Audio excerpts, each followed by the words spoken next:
आप लोगों को 10 ऐसी अलामत बताऊंगा जो शुगर के मरीज के पाँव में नजर आती हैं। अगर आपको कोई भी अलामत इनमें से नजर आए तो आपने उसका फौरी इलाज ढूंढना है। पहले नंबर पे है पाँव की जिल्द का रंग तब्दील हो जाना, स्पेशली उंगलियों का। अगर उंगलियों का रंग नीला हो जाए या काला हो जाए तो ये बहुत तशवीश की अलामत है। आपको फौरी तौर पे अपने डॉक्टर से रजू करना चाहिए, क्योंकि शुगर के मरीजों में जो खून की नालियां पाँव को सप्लाई कर रही होती हैं वो आहिस्ता आहिस्ता ब्लॉक होना शुरू हो जाती हैं और उसकी वजह से सप्लाई खून की ठीक नहीं रहती पाँव में। और पाँव की उंगलियां नीला होना या काला होने का मतलब ही यही है कि आपकी खून की सप्लाई पाँव की उंगलियों तक ठीक नहीं पहुंच रही। तो आपको फौरी तौर पे अपने डॉक्टर से जरूर राब्ता करना चाहिए। की वजह यह है कि अगर फौरी तौर पे इसका इलाज हो जाएगा तो उंगलियां ठीक हो सकती हैं। अगर आपने देर कर दी तो हो सकता है कि उंगलियां कटवाने तक नौबत आ जाए। दूसरे नंबर पे है पाँव के महसूस करने की सलाहियत कम हो जाना। अगर आपके पाँव में महसूस करने की सलाहियत कम हो गई है, अगर आप अपने पाँव की उंगली को टच करते हैं और आपको महसूस कम हो रहा है, तो मतलब यह है कि शुगर ने आपके आसाब को डैमेज करना शुरू कर दिया और आपके आसाब के डैमेज होने की वजह से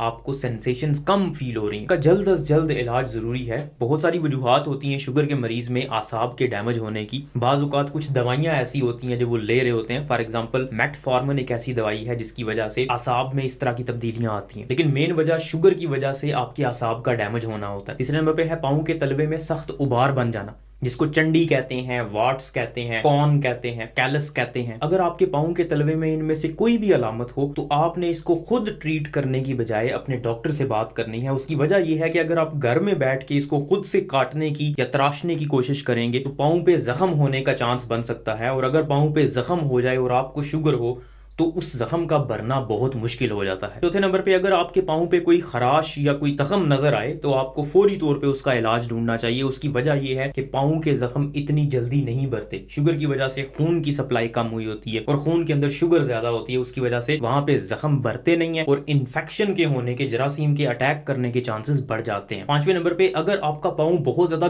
गर्म हो गया या बहुत ठंडा हो गया तो भी आपको अपने डॉक्टर से फौरी तौर पर बात करनी चाहिए, क्योंकि अगर बहुत ज्यादा गर्म हो गया तो इसका मतलब है आपको कोई इन्फेक्शन हो गया, वहां पे जरासीम है जो आपको इन्फेक्शन कर रहे हैं। और अगर बहुत ठंडा हो गया तो इसका मतलब खून की सप्लाई कम हो गई है या खत्म हो गई है, और वो भी एक इमरजेंसी कंडीशन होती है। जितनी जल्दी हो सके आपको इमरजेंसी में जाना चाहिए। छठे नंबर पे आसाब के डैमेज होने की वजह से आपको एक बहुत शार्प दर्द होता है, एकदम से चुभन होती है और बाज़ औक़ात वो चुभन पाँव से निकल के टांगों की तरफ भी जाती है। तो ये भी आसाब के डैमेज होने की वजह से होती है। तो आसाब के डैमेज होने की वही जो मैंने आपको पहले वजूहात बताई, दवाइयों की वजह से हो सकता है, ये शुगर की वजह से आसाब डैमेज हो सकते हैं। तो आपको डॉक्टर से बात करनी चाहिए, वो आपको उसके मुताबिक जो वजह होगी उसके मुताबिक कोई दवाई देगा। सातवें नंबर पे अगर आपकी पाँव की उंगलियों के दरमियान में जो जगह है वो गीली रहती है, वो खुश्क नहीं होती, तो भी आपको कंसर्न होना चाहिए, क्योंकि वहां पे इन्फेक्शन हो सकता है। आपको फौरी तौर पे उसको साफ करना चाहिए और हमेशा कोशिश करें कि पाँव की उंगलियों के दरमियान वाली जगह हमेशा खुश्क रहे। आठवें नंबर पे अगर आपकी एड़ी पे क्रैक्स बने हुए हैं तो वहां पे लोशन को अप्लाई करना या किसी मॉइस्चराइजर को अप्लाई करना बहुत जरूरी है। उसकी वजह यह है कि अगर आपकी एड़ी क्रैक होगी